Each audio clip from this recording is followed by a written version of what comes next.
IAG is the largest property and casualty insurer in Australia and New Zealand, and our purpose is to make your world a safer place.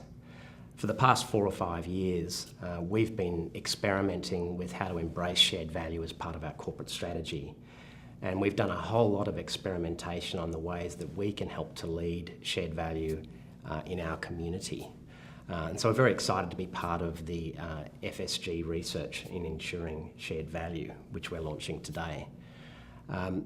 I thought I might start by asking you, Rhonda, just to talk a little bit about some of those experiments that you've been leading for the organisation. Yeah, thank you, David. One of the things that we've been focused on is what's the social issue that we're helping trying to tackle through our shared value work.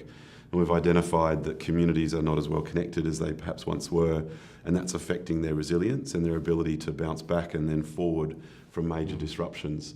So there's a lot of work we've been doing, speaking to over 3,000 people across the Australian and New Zealand communities, understanding what it is that can bring communities back together, that enables us to then work with them on preparedness and to better able to respond to those major disruptions. Because as an insurer, there's an opportunity there for products and also for cost reductions through claims avoidance. Yeah. And look, a lot of what we do as an insurer at its heart is around making the community stronger. And so there's a real shared value soul in the industry.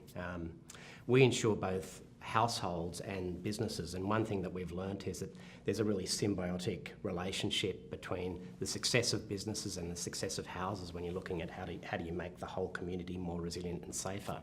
I just want to talk for a minute about the importance of small business, and they're a really big part of our customer base. And small businesses in Australia employ almost 50% of everyone in the economy, and they're about 97% of all businesses. And one thing that we've learnt is that not all of those businesses are actually very resilient, and they sometimes overestimate their own ability to be resilient.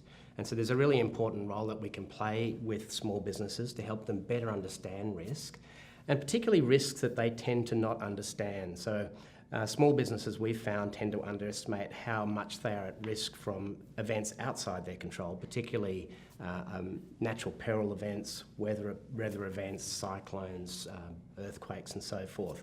And therefore they don't take the actions to prepare for those and to take insurance to help minimise their exposure if they do get affected. Yeah, and a really good example of that, David, is we've been researching and understanding small businesses for Indigenous startups in Australia. And there's a growing market of small businesses that are owned or run by Indigenous people.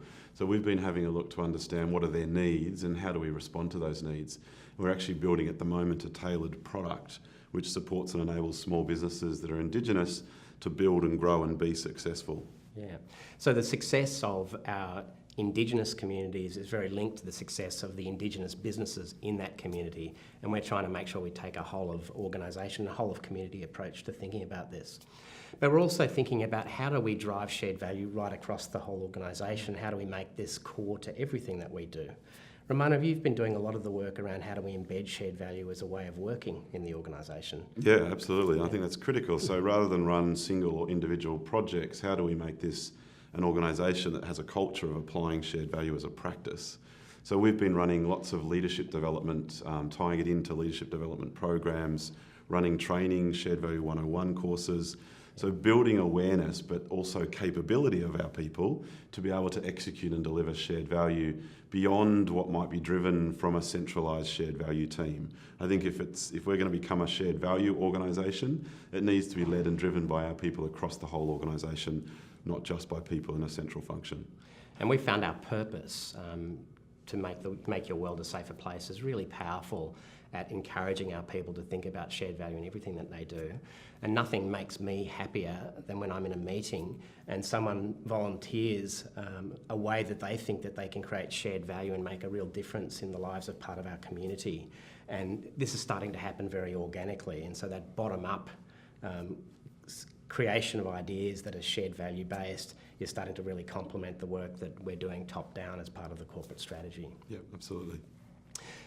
So we're really excited to be here and really excited to be launching the Insuring Shared Value research today, and have been very, very proud to be part of that research.